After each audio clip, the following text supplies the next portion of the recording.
County schools. And so this is one of the initiatives, and it's part of our goal for this particular STEM Colloquium series is to really build a presence for STEM educational issues K-12 on our campus. So it's a topic that we feel needs to be discussed more, and we really need to build a presence. And as you can see, a lot of work needs to be done to kind of do that. And so this is only the second of the 4 talks that we'll be doing this year. It's our first year. So we're really looking forward to having this grow, expand as we move along.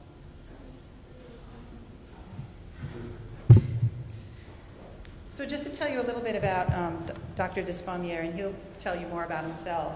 He's a full-time professor in the Department of Environmental Health Sciences over at the Mailman School for Public Health.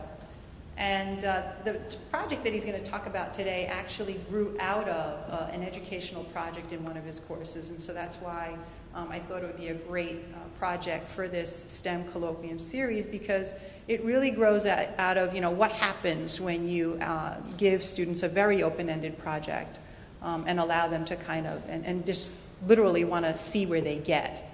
And so I think it's partly provides a vision of what can happen. And he was working with graduate students, but we certainly, can re-envision, what K-12 education might look like through that same lens. And so he's going to talk a lot about the Vertical Farm Project. Just, for those of you that don't know, this particular project is also of a special interest to me, because about 5 years ago, my son was in middle school, and he came over to me with an article from the New York Times about the Vertical Farm Project, and with 1,000 questions, looking at the pictures and how can they get this to work and how can they get that to work, and it sparked an interest in engineering, and he's here today to see the talk and hear the talk, and so it's something that we've been talking about for some time, and so I was really thrilled when I met Jay Dubner, and he was talking to him about different speakers that he uses for his program. He does a program that places in-service science teachers with actual researchers. It's a summer project program that they do, and they spend time doing research in actual labs, and he's a frequent speaker there. I think every year they bring you back to do a talk there, and he raved about you and said you were great, and I was like, well, that's great, because my son would love to come and hear him speak as well, and so we're thrilled. And that's that. So without any further ado, I'm going to have you come and do. Thank you. I'm going to speak over here, okay? Great. So, as opposed to the movie, I would like you to pay attention to the man behind the screen. So, it seems very, very divided. It's going to be hard for me to walk out and manipulate these, but I'll try to stand this way. I've never cared how many people showed up to a lecture, to be honest. It's who showed up to the lecture, not how many. So I think we have a very high quality audience here today. And I'm going to treat you to something that I'm still dreaming about. But it's a dream that came true, so that you can actually say that sometimes your dreams do come true. And this is one of those instances. So, a little background, I'm really an emeritus professor, meaning that I'm getting old and perhaps not as active as I used to be in terms of my teaching load, which frees me up to do other things. For instance, come here. And last night I was across the street, so this is very interesting to just have 2 lectures back to back, not either one of which knew about each other, and I'm thrilled that last night we filled the place up. We had lots of questions. Today we didn't fill the place up, and we're going to have lots of questions. We have even more time for that. So I want you to know how this happened, because it deals with the subject of what is STEM anyway. What does that mean? And you'll notice that as a sort of allusion to that concept, I've shown the STEM at the bottom as my icon. I've chosen that because I think STEM is a great way of saying things. It means that it's going to grow, right? And it's fortunate that science, technology, engineering, and mathematics sort of fits into that rubric. I was a research scientist in the laboratory doing work on parasites for 28 years. I worked on a worm that infects your muscle tissue called trichinosis, which used to be a big problem in this country, and it isn't anymore, but if you go to some other places, it's still a big problem. Where? China, Thailand, Vietnam, sometimes in Korea, sometimes in Japan, sometimes in Africa. If you're an Eskimo, everything you eat is raw. In fact, the name means raw meat eater in their own language. And whole villages have been killed by this parasite when they slaughtered a polar bear or a walrus, and they ate the meat raw, of course. You can die from this.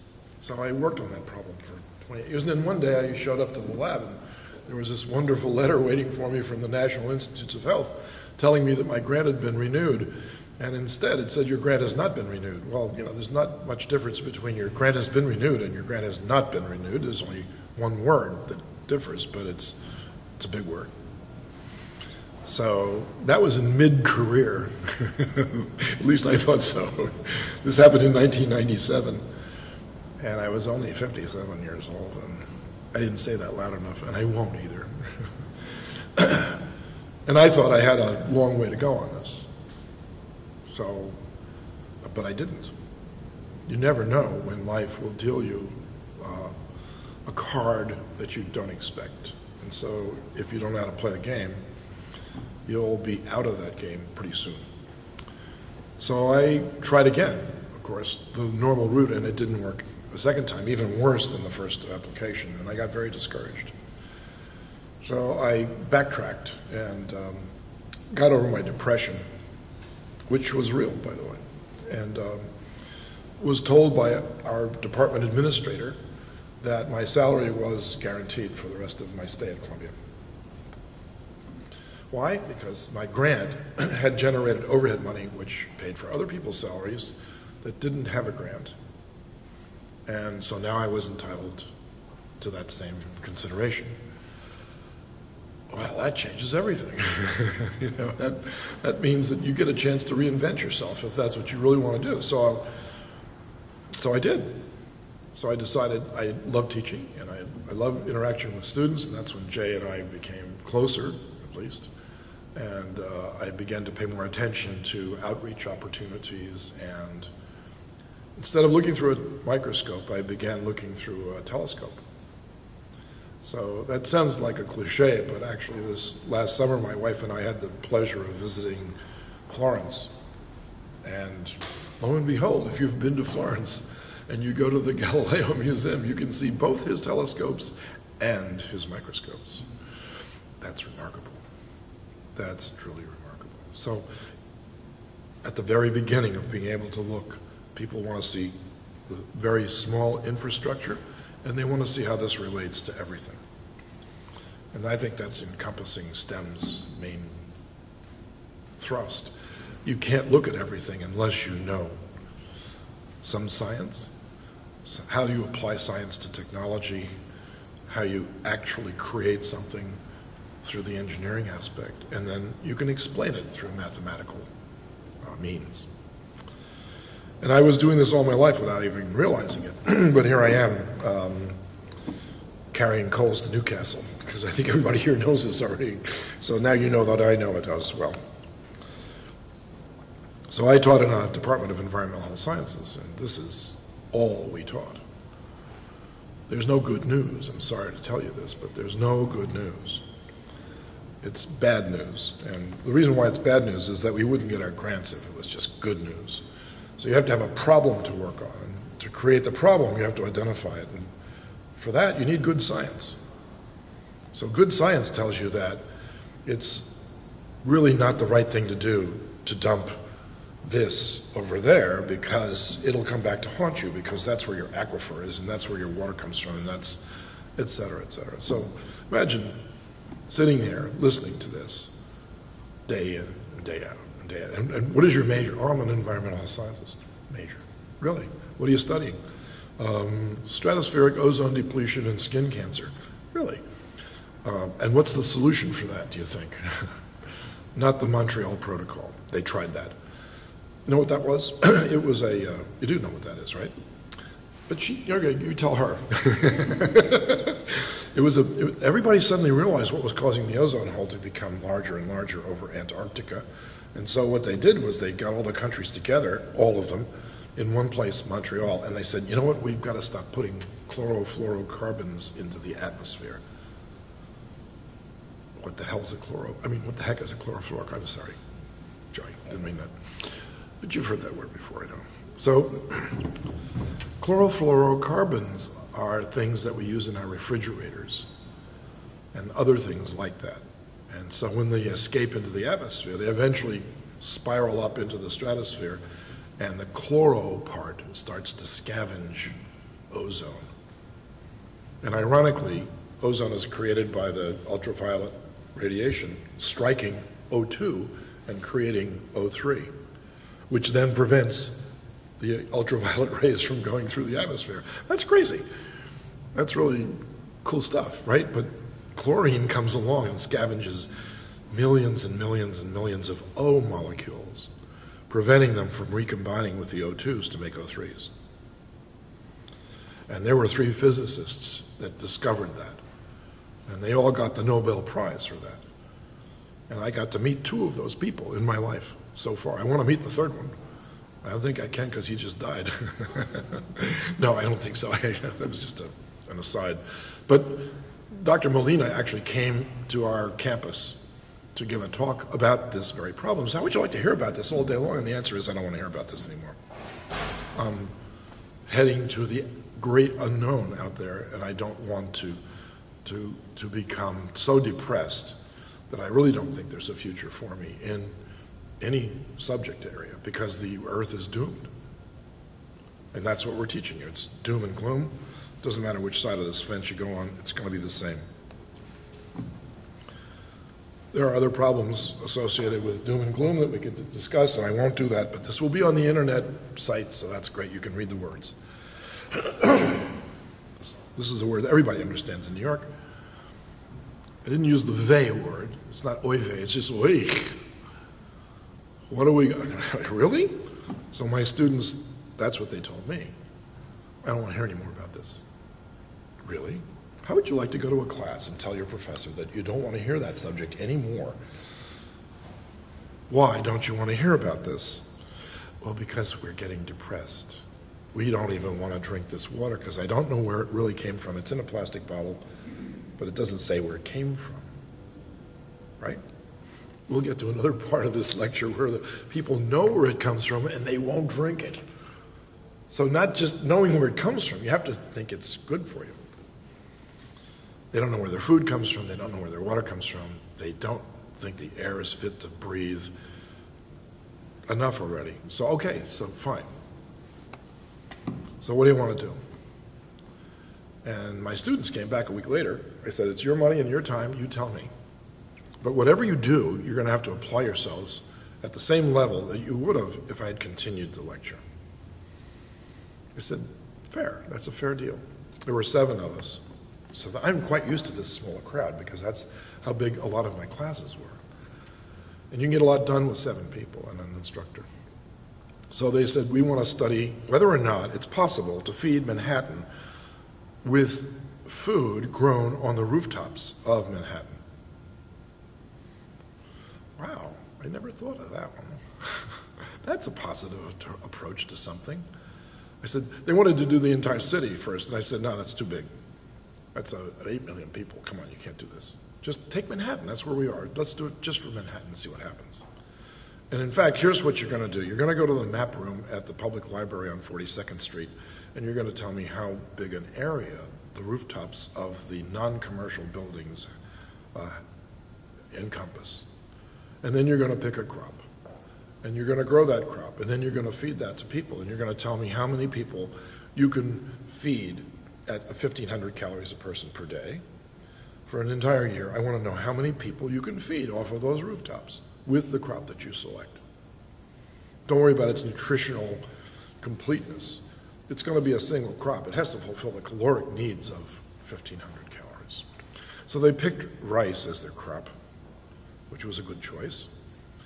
And they determined at the end of their calculations, which took a long time, by the way, because we didn't have Google Earth then, so we had, the maps are 3 rows deep and 6 rows long of New York City, and there are stacks of these big maps, and there are 2 guys with white gloves that will turn the pages for you, and the students pored over these maps with their rulers and protractors, determining the agricultural footprint of Manhattan.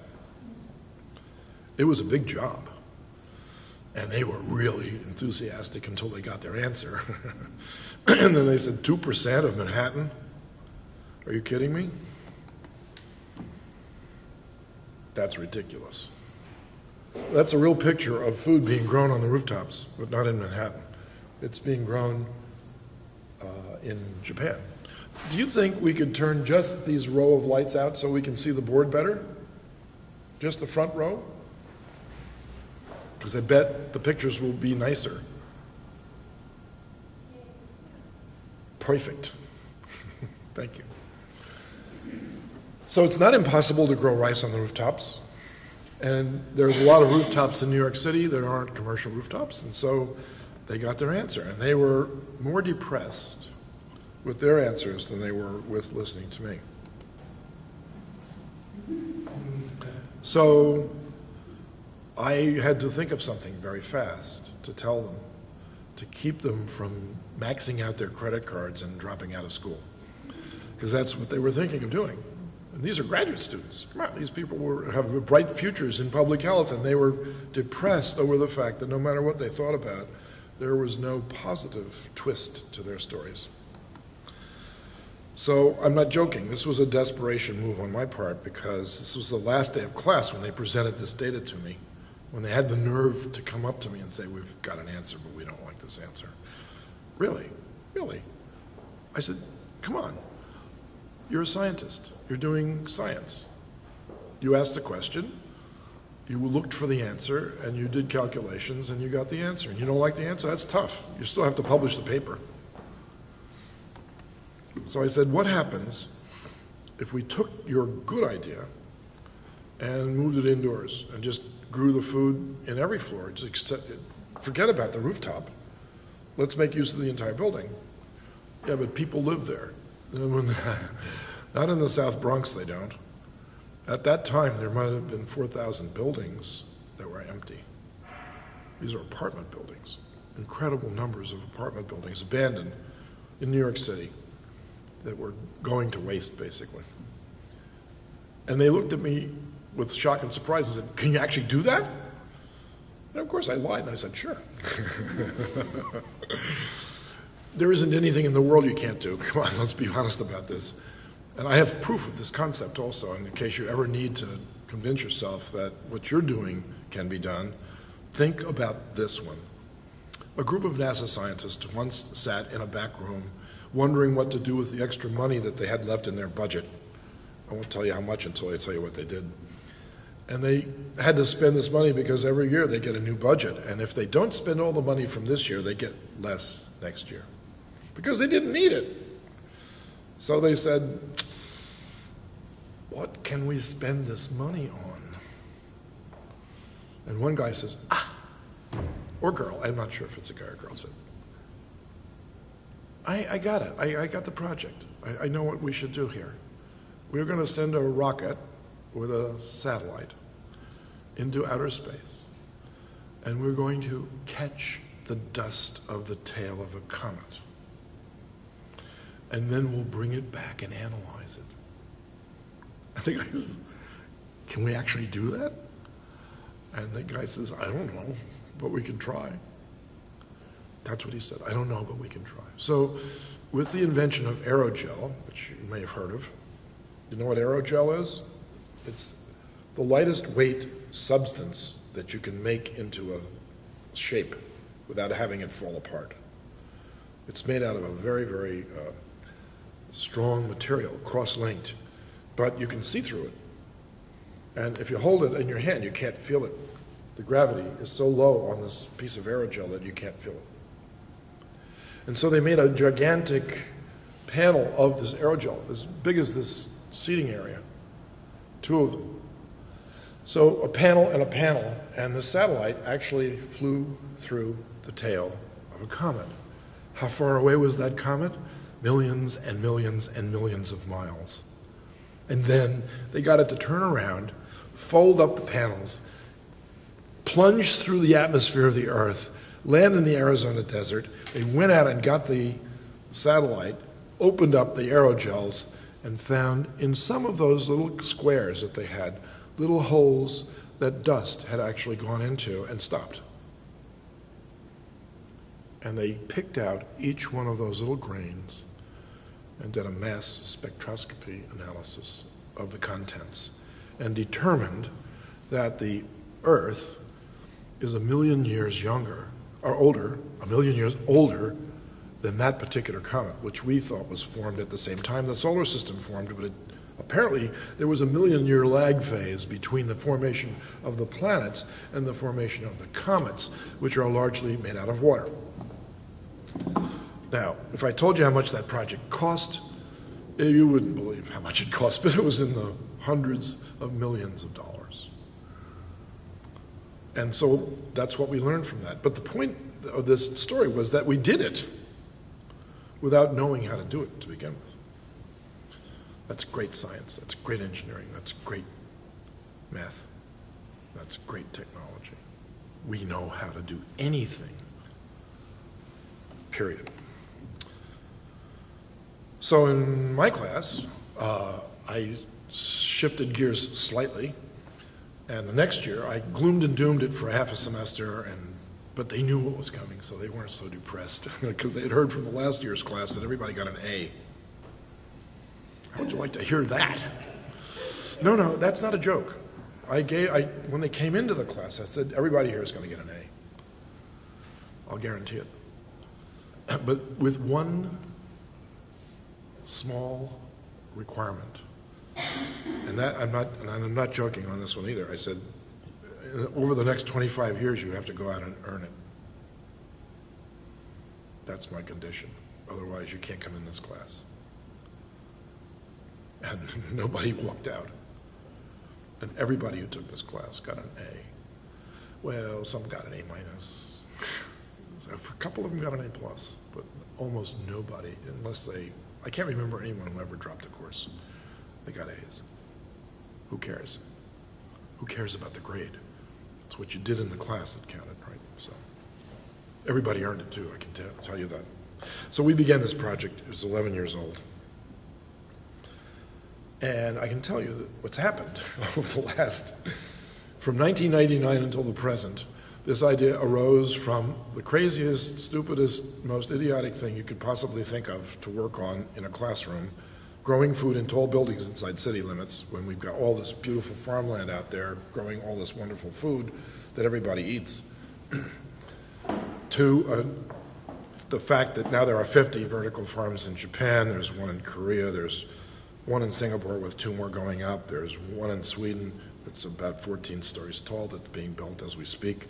There are 2 in the United States with many, many, many more on the way, and there are 2 in Vancouver. And that's in 3 years' time. Right. So, wow. They earned their A. That whole group of students, 106 graduate students, I wrote a book on this subject, and I noticed that somebody has been kind enough to bring it with them that I would be glad to inscribe for you at the end of the class. And in the back of the book, you can read the names of all 106 graduate students because I am in total gratitude for their services. And I think someday they're going to write me and say, you've earned your A because we learned our lessons.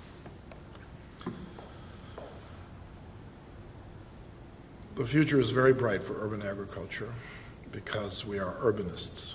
We live in a big city, New York, and there are lots of examples of greenhouses on tops of roofs.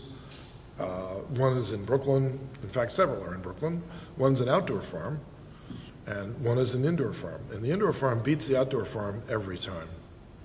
And the only reason for that is that there's winter, and there are Sandy-like events that occur. And the outdoor farms lose under those circumstances, and the indoor farms rule. So Gotham Greens and lots of other places like that will be leading the way for an urban agricultural movement, which you are privileged to actually live through. And I'm very proud to say that everybody on this list can take part credit for that happening. And here they are. But we want to talk about STEM.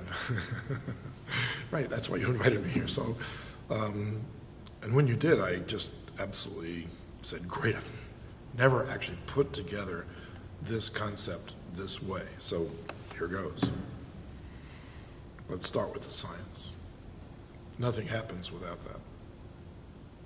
If you think that's not true, look at all the failed technologies that were based on poor science that have been replaced with effective technologies based on science.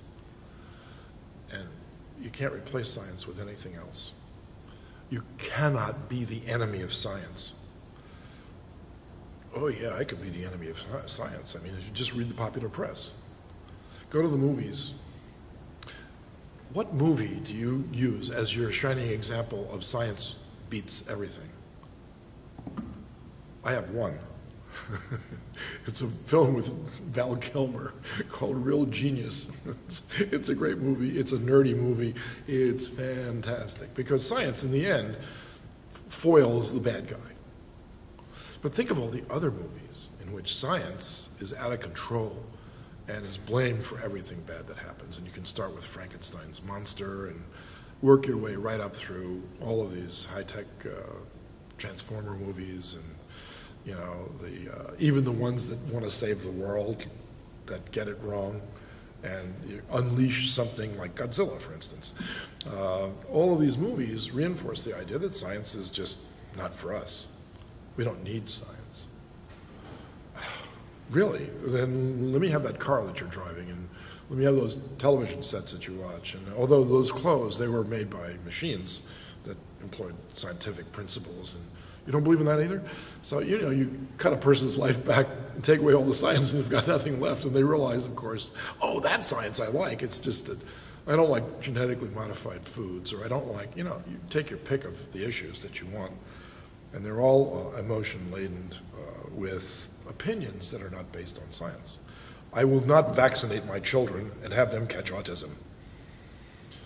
So we have a podcast that I'd like to recommend to you called This Week in Virology, and we have another one called This Week in Parasitism, but This Week in Virology actually addresses that issue and why we don't know what the cause of autism is, and we certainly can't blame it on vaccination.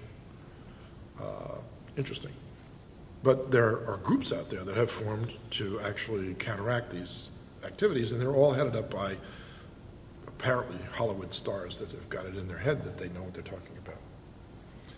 And it's too bad, because the ones that do know what they're talking about actually talk to scientists, and they find out what's going on first, and then they spout that as their gospel, which is the way you should be doing it, and they're thinking people.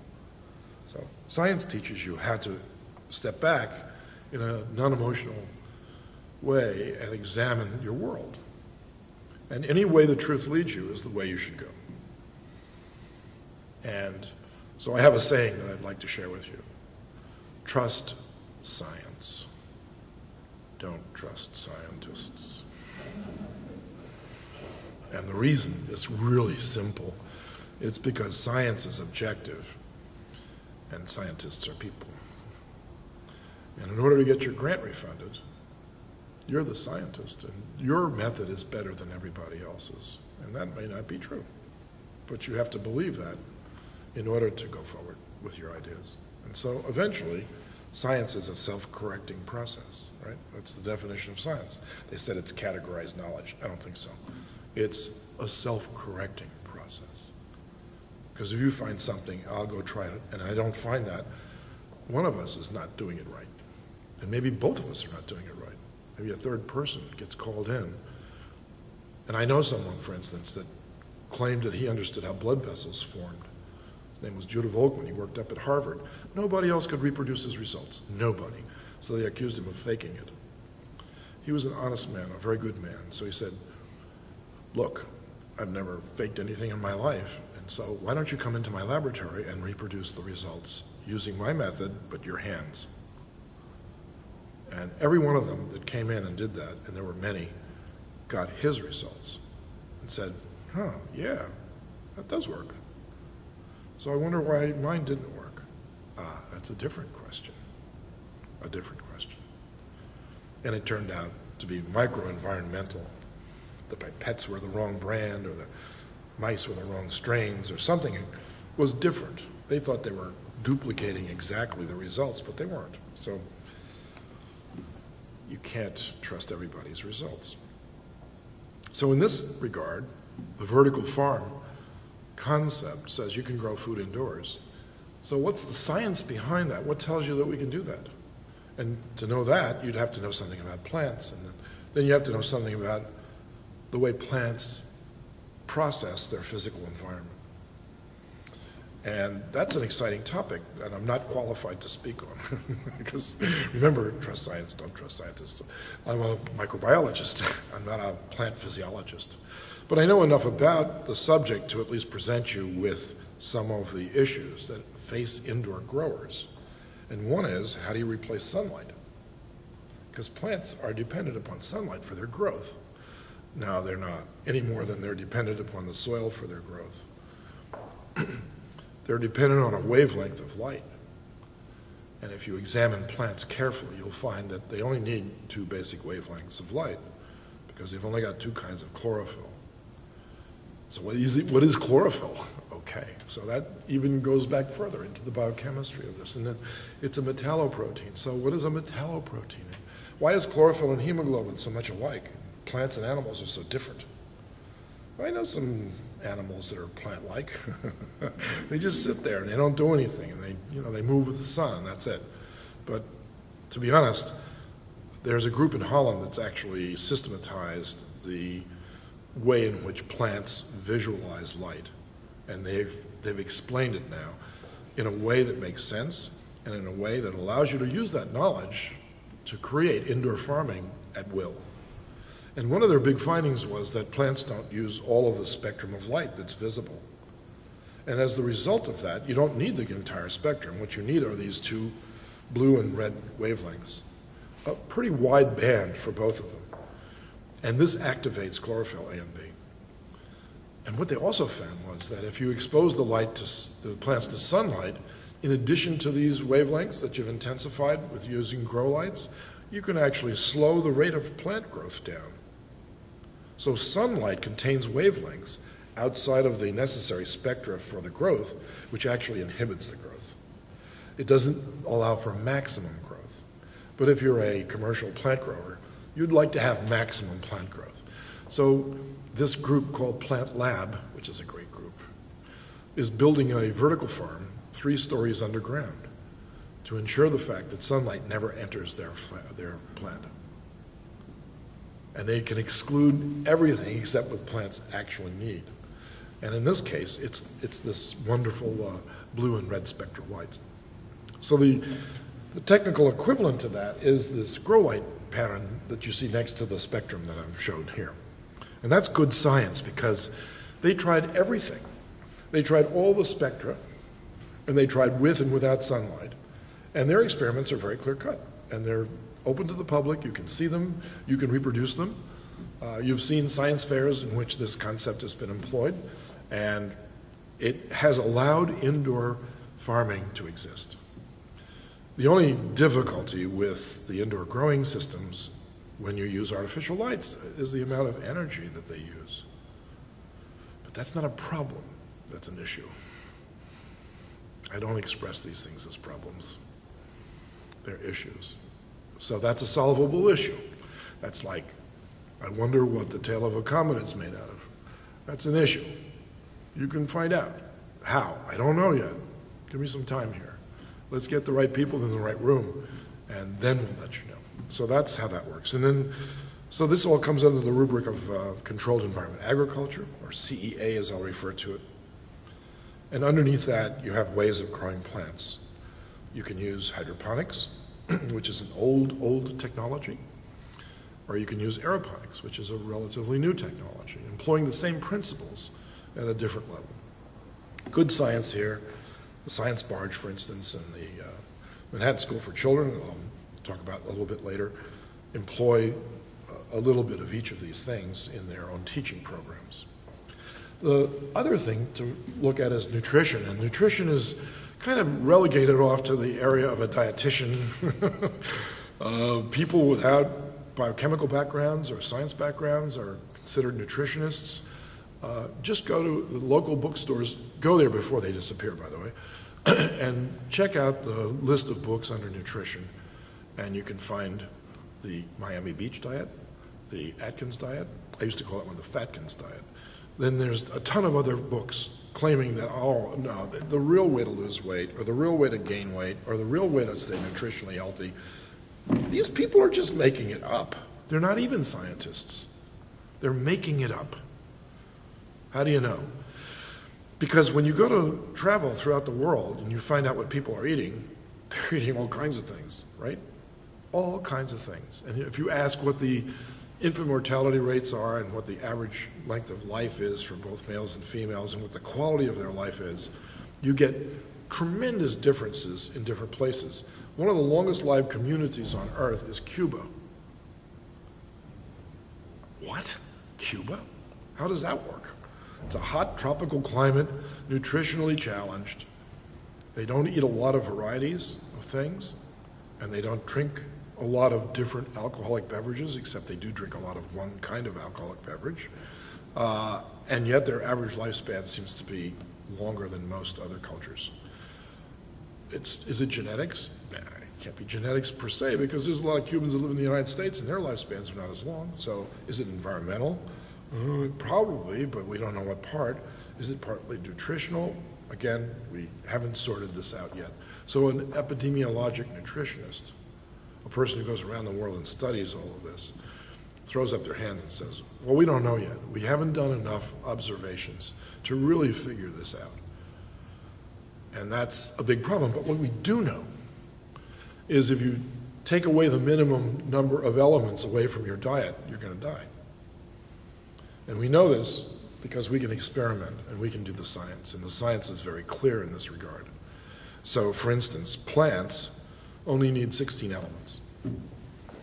That's it. I mean, we've got 92 naturally occurring elements plus a whole bunch of very, very short-lived ones. And of that array of elements, for as long as life has been on this planet, that plants only need 16 of these elements. And believe it or not, they don't even need sodium. What? Sodium? Are you kidding? I put salt on everything. In fact, I eat plants that are salty. So don't tell me they don't need sodium. Well, I can tell you that they will take it up. But I also tell you that they don't use it. They take it up and they store it. Just like they would take up lead, they would store it. They take up vanadium, they'll store it. They take up pesticides, they'll store it. They'll store those things because they don't have a choice of taking it up, but they do have a choice as to how they use it once they get it. So plants are in some way a prisoner of their environment, but they have cleverly evolved strategies for avoiding toxicities. Unfortunately for us, we can't avoid those toxicities because we eat those plants and that's how we survive. So that says, well, if plants only need 16 elements, then how many do we need? And the answer comes back, we need 7 more in addition to the plants. And that's interesting. Well, only 7 more, though. So Brian Cox, I don't know if you know that name or not, he's been on the Discovery Channel forever. He's a young guy.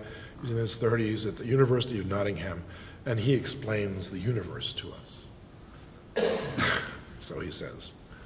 And he was talking once about where the elements come from. And they come from this thermonuclear reaction that occurs inside the sun. And when a sun then expends all of its energy and blows up, all those elements are distributed throughout the universe, and then we absorb them, and this whole planet came from some other place, right? And then he made the flippant remark, and human beings only use about 40 or 50 of them. Need, he said need, not use, need. And of course he's a physicist, so remember, trust science, don't trust scientists. Half of the world heard him say that. And they trust him because he seems to know what he's talking about. But in that case, in that particular instance, he made a mistake, and it was a big mistake. And he misled the public to think that half of the elements on that periodic table are essential for human health.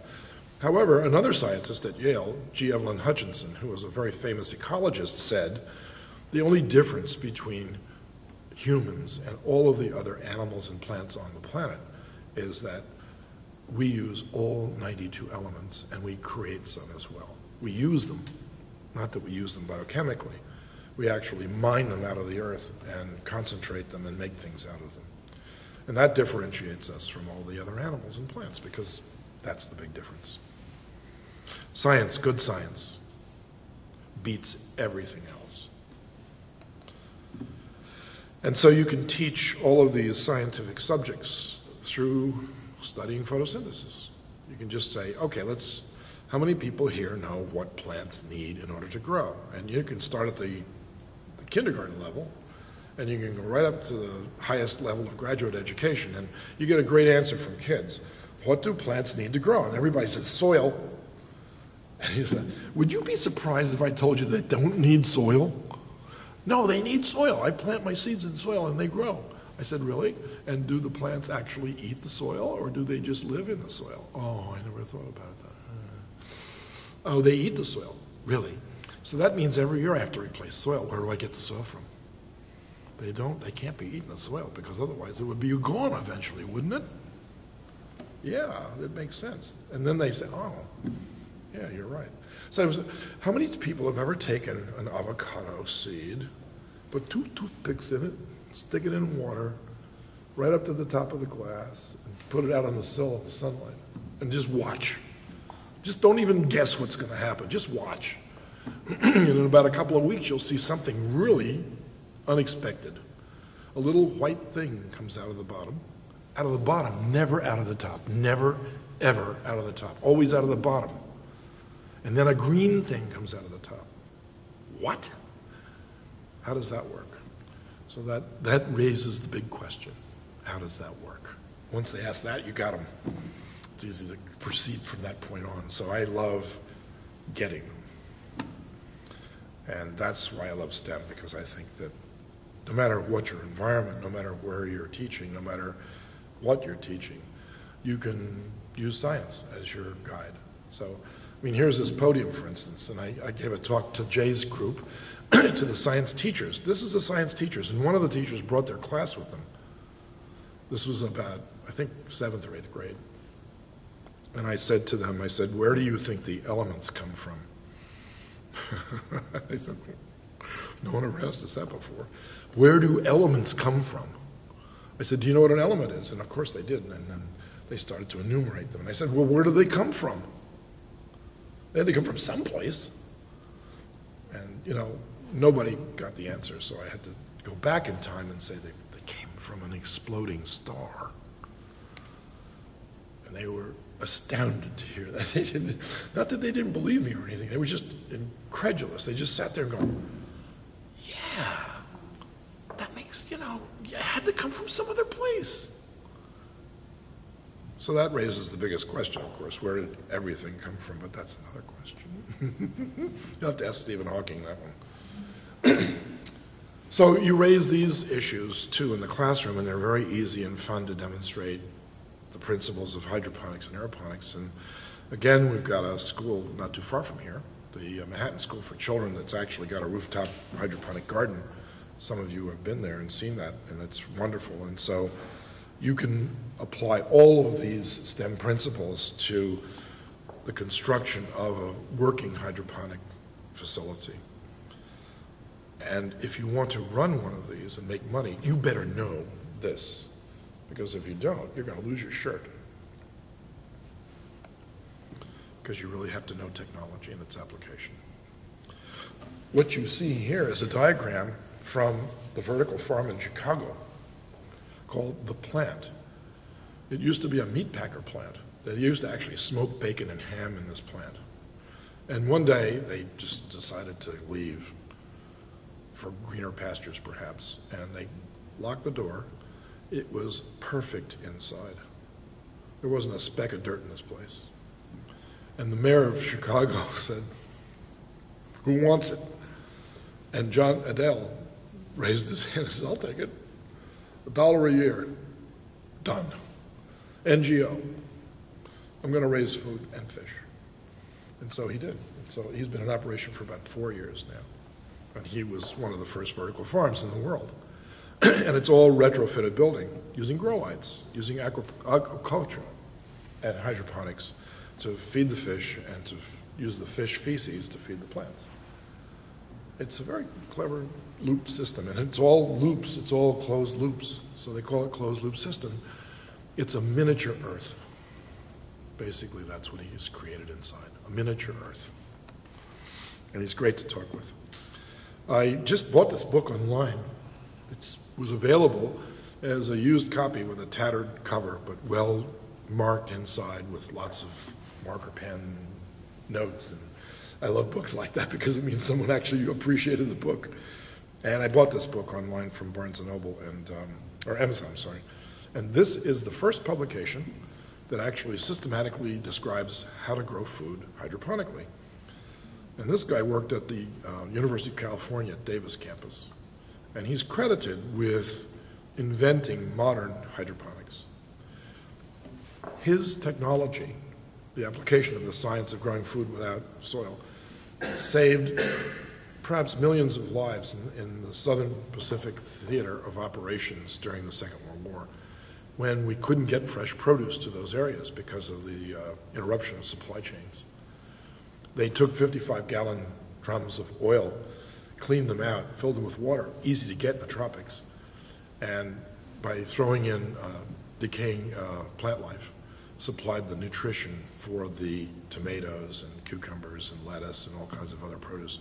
8,000 tons of produce was grown this way over a 3-year period throughout the air bases leading up to the invasion, almost, of Japan into Okinawa. And there are wonderful teaching aids out there for all of this, and you can download any of them and teach kids or adults that don't know anything about this. And I once gave a lecture in Jordan, in Amman, where this was all filled with adult engineers. Jordan trains lots of engineers, and they distribute themselves throughout the Arab world, and they are the brain trust of the building industry for all of the Emirates, for instance. And not one of them knew what a hydroponic growing system was. And I was astounded because they still irrigate their farmland in Jordan from the Jordan River, which is a trickle. And they've wasted all that fresh water on irrigation without knowing that if you did it this way, you could save 70% of your drinking water for the people rather than for the plants that they then pick and export. And for a few growers, get that profit margin. It's a bad system. Yeah, it needs to be changed. So, sad. So then my class came up with this as a list of partial plants that you can grow indoors to commercial levels. Okay, so is this a practical thing, or do you just grow leafy green vegetables? And the answer is all of these plants can be grown to commercial levels indoors using hydroponics. And I have another picture just to show you some of them, and some fruits and some root vegetables and some leafy greens and some other fruits like tomatoes and that sort of thing.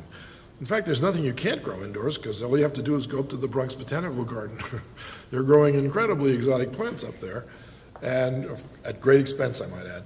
But nonetheless, it's not impossible to grow anything indoors. So you have to pick and choose the crops that you want for your cuisines, and then work out a way of making that happen in your environment. And this whole system is called controlled environment agriculture, and here is one example, and you can go visit this farm. This is a New York farm on the rooftop in Brooklyn, 2,000 square feet of growing space, all hydroponic, and all of it ends up on the shelves at Whole Foods before it's picked. How does that work? Whole Foods says, you see these 3 shelves over here? And they're maybe from here to that white post. 1, 2, 3. Those are your shelves. Really? Thank you so much. So they ship over to these shelves, and they're always empty. They've never shipped produce to those shelves full. The moment it hits the shelf, it's gone. That's incredible. You can sell in advance if you're an indoor farmer. And you can sell by chance if you're an outdoor farmer. Big deal. So the application of technology to the built environment is called engineering. So that's where this really comes into play. This will be the world's largest vertical farm when they finish completing it in 2014. It's planned as a 14-story building. It's mixed use, so the back of the building that doesn't face the sun is office space, and the 20-foot sunlit facade is the growing space. So imagine going to work every day, and you go into your office and you look out the window and you see lettuce, or you see turnips or spinach or carrots or whatever. Their first crop they want to grow is bok choy. And there's a good reason for that, because the Swedish farmers were afraid that this was going to put them out of business. And they said, no, we're not going to grow anything you guys grow. We're going to grow bok choy. We're going to export it. Oh, no, that's better. Well, eventually, of course, they will do a lot of other growing, but that was very funny when I heard that first. Now, you want to go into outer space? That's fine. You want to live on the moon? That's fine. You're going to have to eat in order to do that, and here is the lunar greenhouse, developed by the same group that trained the woman who runs Gotham Greens. It's just a different take on the same story. No matter where we go, we need to eat. And if you're like I am, I look at a lot of science fiction films, and one of my favorites is 2001, A Space Odyssey, and there's a scene in this movie when one of the astronauts is talking to Hal after having just woken up, and he's starved. Oh, he's so starved. He pushes this button, and out comes green. Pushes this button, out comes orange. And he puts them down in front of them, and with a spatula-like spoon, he scrapes across the top of this pasty, unappetizing-looking junk, and he's talking to Hal as he's eating his space food. There isn't a single astronaut in the world that would ever go into outer space under those conditions. None. They would never do it, any more than they would go out without a window. Because if you've ever seen the movie The Right Stuff, they demanded a window. They said, you don't need a window. What do you need a window for? The chimpanzee didn't need a window, and we're not chimpanzees. So the point is that we want to live as close to the natural condition that we came from, no matter where we go. And this lunar growing system allows you to have food that's both appetizing and reminds you of home. And there's another place you can go too, which is just like being in outer space, except it's on the planet Earth, and that is Antarctica. And if you go to Antarctica, to the American sector, and ask them what they had for dinner last night, they'd probably say, I had a fresh salad, I had some carrots, I had a few potatoes, I had a steak. It was good. I liked it. It was all right. I liked the meal the night before that. There was ratatouille, and we had some, and they'll go down this big list of things. And you'll wonder, where the heck do you get that from? How often does the supply of this stuff come in? And we grow it. This is their vertical farm, under 100 feet of pack ice in Antarctica, that is remotely controlled from the University of Arizona in Tucson. Trust science. Really trust science. Because if you don't trust these scientists, you're going to die. And then, of course, comes the hard part, because then you have to actually just sit down and think. You ever wonder where math comes from? Joey, you ever think about that? You ever wonder where mathematics actually comes from? I mean, I asked you where the elements come from, and they didn't know. Well, it comes from an exploding star. Where do you think calculus comes from, or algebra, or quantum mechanics, or E equals mc squared? Where do you think that all came from? I mean, it comes from your brain, right? It comes from your brain. One day you wake up and you go, damn, I know the answer. I know that answer. And you go to the board, and I saw a wonderful Sidney Harris joke about this. He writes for the American Scientist. It shows Einstein as a young scientist at the blackboard, and it's E equals MC1 crossed out. E equals MC4, that's crossed out. E equals MC3, 3, and that's crossed out, and he's about to write E equals MC square. He didn't write it yet, but he's just about to do that. And could you really want to be there at that moment when he's, wait a minute, it's E equals MC square. That's the answer. Now, what was the question? That's the big question. What was the question? Because you know what the answer was. The answer is E equals MC squared. I know it's right. I know it's right. I can prove it. I just don't know what that answers. I don't know what the question was. But we'll find out for you. So I once had the privilege of meeting Mandelbrot, who, some of you know the Mandelbrot set, because it was named after this gentleman, who had a very unusual take on life. In fact, he rarely participated in social events, but this was one of those rare occasions where he was celebrating 25 years worth of knowing how to handle this particular formula, which was known as the Mandelbrot set. And the book that he published, called The Beauty of Fractals, was published by Springer Verlag, and they were having this celebration, and I was fortunate enough to be invited to it, and I got to meet the guy. And, you know, you could ask him, Dr. Mandelbrot, could you recount for us the moment at which you realized that what you just wrote down on that paper would result in that complex geometric image? And he said, nope, I don't know where it came from. But one day I woke up and wrote that formula down, and I plugged it into my computer, and that's what I got. So maybe mathematics, this is just a thought, this is my thought only, so remember, trust science, don't trust scientists. This is a scientist speaking now. I have a thought about this that says that mathematics actually is DNA expressing its own physical structure in words, or in this case symbols. There isn't a culture out there that doesn't have some form of mathematics associated with it, because you have to be able to count, you have to be able to keep track of things like the days or the months or how many kids you have or how many cows you own or how many different kinds of snow there is or how much money that you have in the bank. So mathematics appears to be really hypothetical and irrelevant and totally unconnected to the real world until a guy like Mandelbrot comes along and says, you know, I know these fractal equations produce these beautiful figures, but in addition to that, I can explain how your heart beats now, where I couldn't do that before.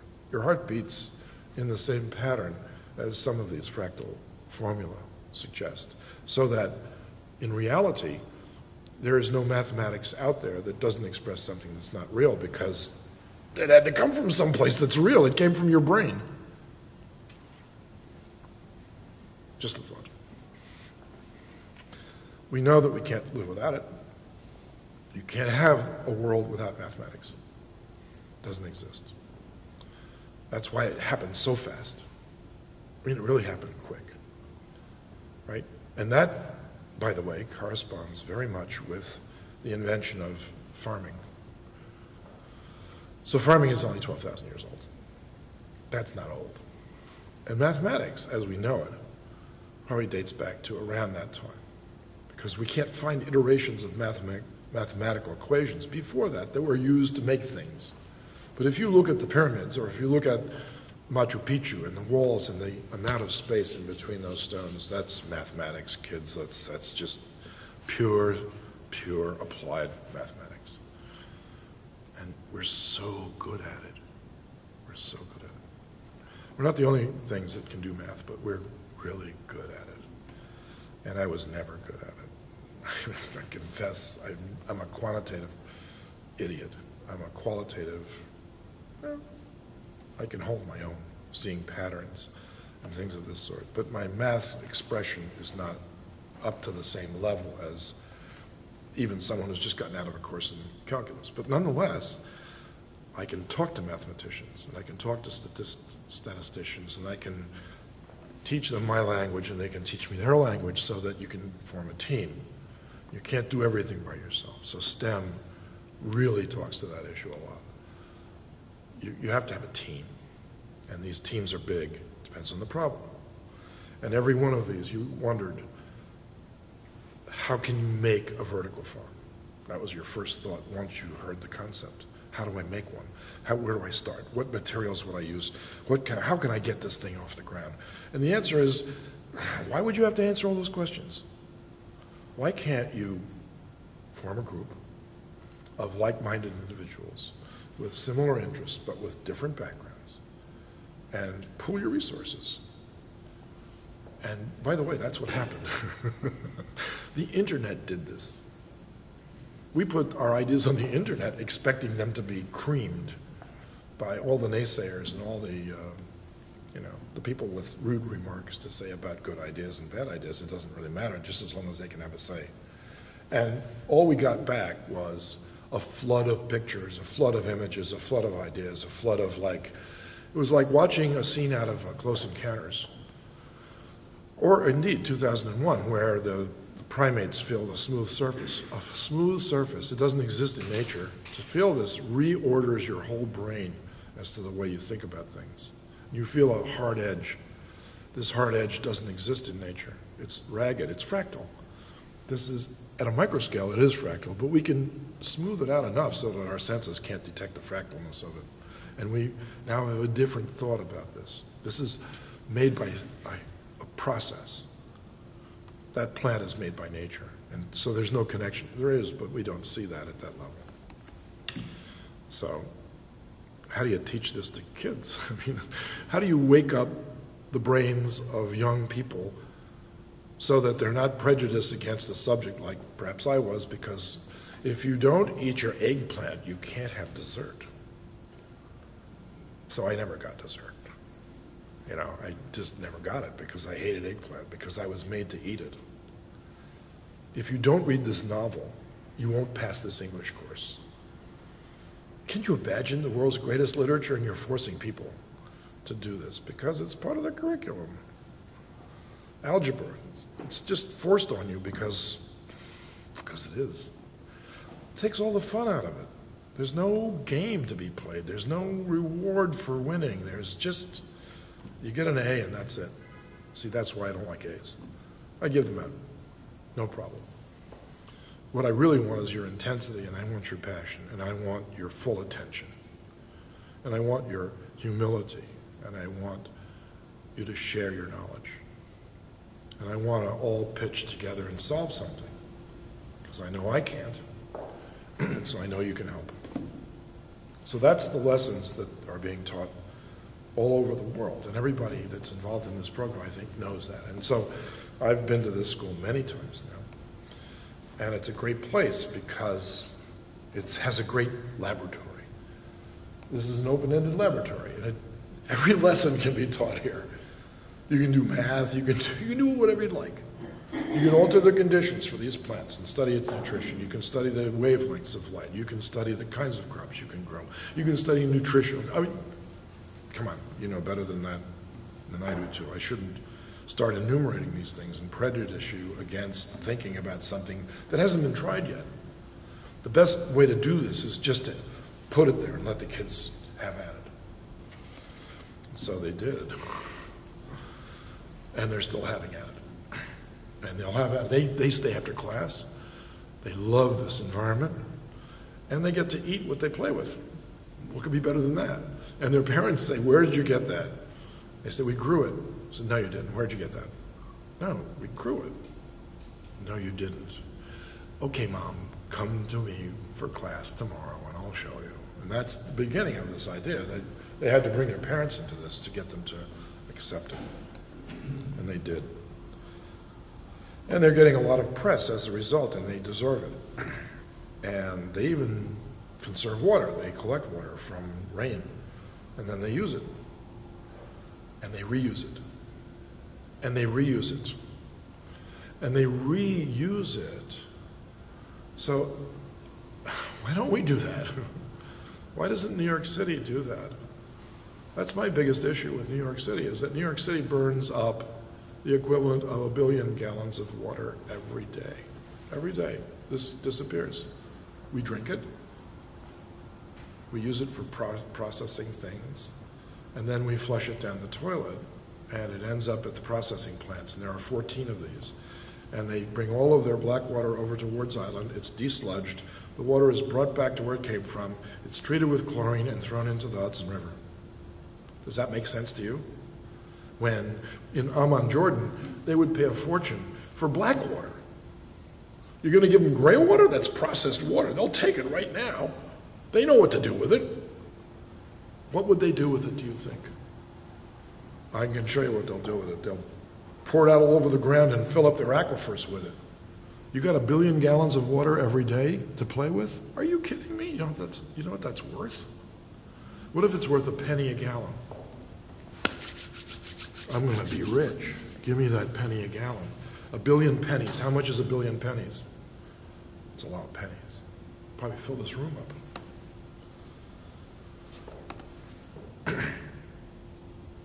That's my last slide. We are wastrels. We don't appreciate who we are. We don't appreciate what we have. We have no lessons in life to teach us these important issues. The only way to take an example from nature is to create a crisis and then solve it.